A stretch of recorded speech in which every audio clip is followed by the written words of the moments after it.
have you ever seen an epic demon slaying battle and thought, just how cool would Tanjiro and Rengoku look if they had guns? That's why I created a world where demon slayers show off not just with swords, but also badass guns. How would this affect the story of Demon Slayer, and would this just mean that the demons have no chance of winning at all? Do guns even exist in Demon Slayer? And what would happen to their nichirin swords? To make this happen, I've divided the video into two scenarios that more or less would just turn the entire story of Demon Slayer upside down, especially when they fight Muzan. That's why, let's begin by answering the question, how did the tradition of slaying demons using nichirin swords start? Well, the answer to this is simple. It all started during the Heian era, when Muzan became a demon and his reign of terror began. This also includes the 𝗪𝘁𝗰𝗵 family's hatred for the Demon King that led them to form the Demon Slayer Corps to combat Muzan's forces. Now, we all know that during the Heian era, samurais were a huge trend, so it was just right that the first demon slayers to have existed wielded katanas to kill demons. However, it was never really stated when they started using nichirin swords or when the first demon slayers and blacksmiths discovered the ores used to create nichirin weapons. But what's insane is that it was stated that even before Yoriichi became the greatest demon slayer and taught his peers breathing techniques, every member was already a capable swordsman and had the means to kill demons, meaning they were already using nichirin swords way before breathing techniques ever became a thing. But that's enough about that. Let's focus on the real topic of this story, the guns. So, how will the demon slayers incorporate guns in their missions to kill demons? And exactly at what point in the story will they start using guns? Well, to answer the first question, we already know one person who uses a katana and a gun when killing demons, and we saw him a lot. Throughout the series, Genya Shinazugawa was the only character shown to use guns. During the Swordsmith's Village arc, we get to see the gun and sword combo in action where Genya blows off Sekido's head to smithereens. So basically, by using Genya as the main example for the gun and sword combo, it would be really possible for the entire Demon Slayer Corps to incorporate guns to kill demons. Now, for the second question, it's quite easy actually. Now, you'd think that they'd start using guns the moment they were invented. I mean, duh, it's like a no-brainer fact. Because historically speaking, guns were already present during the Sengoku era, and I really don't know why the Demon Slayers didn't use them to kill demons, because honestly, it'd be way easier that way. But to make it more interesting, let's say they start using guns at a later part of the story, preferably during the Taisho era. So with that being said, let me tell you how. The introduction of guns to the Demon Slayer Corps happens in the Hashira training arc because of Genya's performance in battle in Upper Moon in the previous arc. 𝗪𝘁𝗰𝗵 looks at the bigger picture and decides that it's time the Demon Slayers move on from their old ways and use modern tactics to win the war against demons. Thus, the transition to sword based on combat was heavily altered to incorporate the use of guns. This is the cool part of the story, where the Demon Slayers are gearing up to face even stronger enemies. So why guns in particular? Well, guns provide that extra edge, and by combining traditional sword techniques with modern firepower, the growth of the Demon Slayer Corps takes up a massive leap forward. Also, it's like mixing the old with the new, and it shakes things up. The use of guns doesn't mean the end of nichirin swords though. The swords are still super important because they can kill off demons for good, but adding guns into the mix gives the Demon Slayers more options and strategies. Each character would incorporate the gunplay into their own unique demon slaying breathing styles and techniques in their own crazy creative ways. Plus, training with guns would differ significantly from traditional methods. Slayers need to be expert marksmen and practice their aim in various conditions. And come on, who better to teach them the use of guns than Genya himself? Every Hashira and Demon Slayer they'd use as breathing techniques would have to alter their fighting style to accommodate the use of guns, which in turn adds a new layer of strategy to combat demons. Like, I can see the elegant Shinobu wielding dual-wield pistols as an extension of her mesmerizing insect attacks, or the unstoppable badass Rengoku cutting demons apart with his sword in 1 second to switching to explosive rifle rounds in the next. But how can guns be effective in this world? That's especially a big mystery since demons could only be killed by nichirin swords. Well, before I forget, the guns actually fire two types of bullets. Nichirin bullets like Genya's, and bullets loaded with wisteria poison enough to incapacitate Upper Moons and kill regular demons. So, what do you think? Does the idea of Demon Slayers packing heat alongside their iconic swords get your imaginations firing on all cylinders or what? Well, stick around because now we're gonna dive deep into how it actually affects the world of Demon Slayer, which is why I can only think of two scenarios on how this alternate timeline would play out. First off, using guns changes the game for the Demon Slayer Corps. This kicks off during the Hashira training arc. As the Demon Slayers got better with guns, they started to take down the stronger demons more effectively. But the major change would happen later in the story, specifically during the Infinity Castle arc. As the Demon Slayers enter Nakimi's domain, the battle between demons and Demon Slayers immediately erupts. Every single Demon Slayer is at the top of their game, dishing out justice the way they see fit. The only difference this time is that all of them are packing some serious heat, and the demons will never know what hit them. Right off the bat, as Giyu and Tanjiro make their way into the Infinity Castle, Akaza greets them with a huge smile on his face. Immediately, a huge fight erupts between the duo and the prideful Upper Moon 3. As their fight rages on, Akaza kicks Giyu so hard that he flies through several rooms, leaving Tanjiro to deal with the demon alone. Much like in the original plot, Akaza shares his views to Tanjiro and his opinion about Rengoku. Now, Tanjiro does not take this quite well. Hearing Akaza talk smack about Rengoku pisses him off so much. So, what does he do? Without hesitating, Tanjiro pulls out a double-barrel shotgun. Seeing this unfold right before his eyes, Akaza laughs hysterically. Confident that bullets can't hurt him, Akaza taunts Tanjiro to take the shot, and without hesitation, Tanjiro pulls the trigger and blows a big hole through the Upper Moon 3's chest. Big mistake. Because, like I said earlier, the guns fire two types of bullets, and both are lethal for demons. While Akaza is puzzled as to why his chest wasn't regenerating, Giyu immediately jumps back into the action with his Demon Slayer mark fully manifested and decapitates Akaza for good. Now, some of you might argue that the fight won't finish that fast, but do you really think Akaza still has a chance? He was taken by surprise and Tanjiro could still use sun breathing. On the other hand, Zenitsu finds Kagaku, his demented senior, and straight up unloads his anger towards the new Upper Moon 6.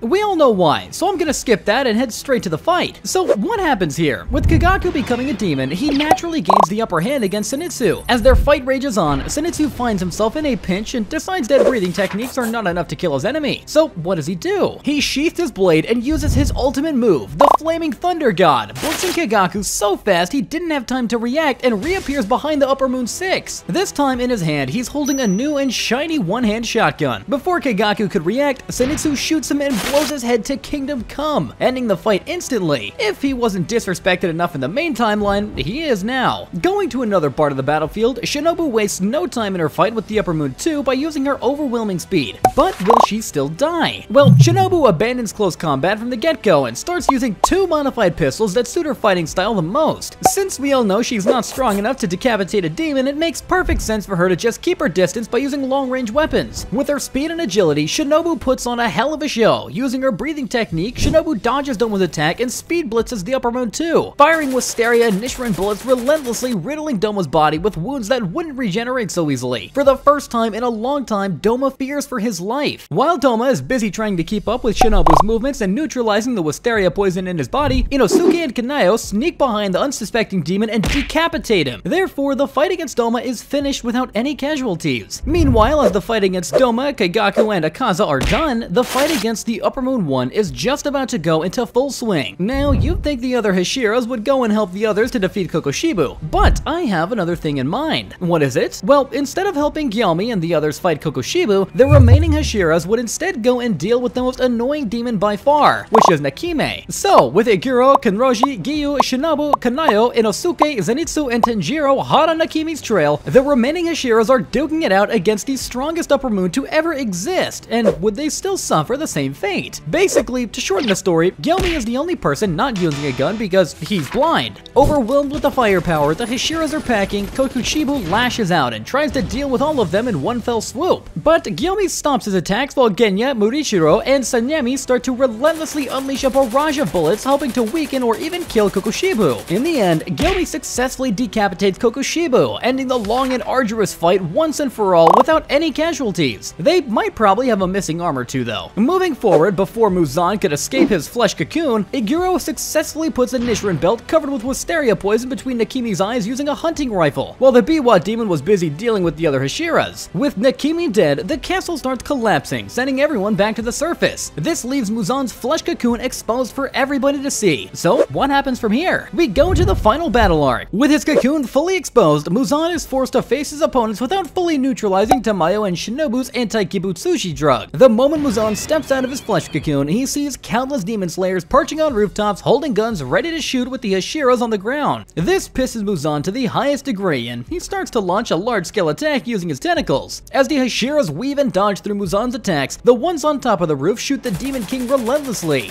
Being pierced by Nichirin bullets wasn't the most pleasant experience for him. As his body is being riddled with Nichirin bullets and Wisteria poison, Muzan is slowly nearing his limits. To top it off, the anti-kibutsuji drug is also working wonders in holding Muzan back. back. In the end, Muzan's body could not keep up with the damage he was sustaining. So with very little casualty on the Demon Slayer Corps' side, Muzan was finally vanquished, and it wasn't easy for him. Because imagine being shot over and over again, and when you drop your guard down, you get sliced over and over again. It was basically hell on earth for Muzan. Don't get me wrong though, he 100% deserved it, so his death is worth celebrating. So if you don't want to get jumped by Japanese dudes with swords and guns just like Muzan, smash that like button. But what if things don't go as planned? Well, if things didn't go as planned, it would be very bad for the Demon Slayers. While we all agree that the addition of guns to the series is a cool idea, it does come with its own drawbacks. But how would that even happen in the first place? Well, to put it simply, guns aren't perfect weapons. They sometimes malfunction, especially the ones during the Taisho and Sengoku eras, and bullets are not unlimited. So, what would happen? Well, here's how it would go if things don't go as planned. Spoiler alert. A lot of people die. First of all, marksmanship is not an easy skill to attain. It takes lots of practice to become good at using guns. Not to mention, guns during the Taisho era where the Demon Slayer versus set are not automatic, meaning they fire limited rounds and it takes time to reload them. These are some of the problems the Demon Slayer Corps might run into when trying to incorporate guns and killing demons. As we move into the Infinity Castle arc, these challenges could cause more severe problems. Just how? Well, during crucial moments, misfires, malfunctions, or running out of bullets could lead to serious problems on the battlefield. Not to mention that during the Infinity Castle arc, the Demon Slayers were being overwhelmed by the sheer number of demons inside the castle. As the demons swarm the Demon Slayers, these members who heavily relied on guns start losing ammo and encounter issues with their handguns. Long story short, they get killed because they abandon their swords. With all the loud sounds echoing throughout the castle, Muzan becomes aware that the Demon Slayers have employed a new tactic to deal with him. With that being said, he devises a countermeasure against the guns, anticipating that the Hashiras are also carrying them. Now, the events going forward will follow the original story where the Upper Moons lose, while Shinobu, Genya, and Yoriichi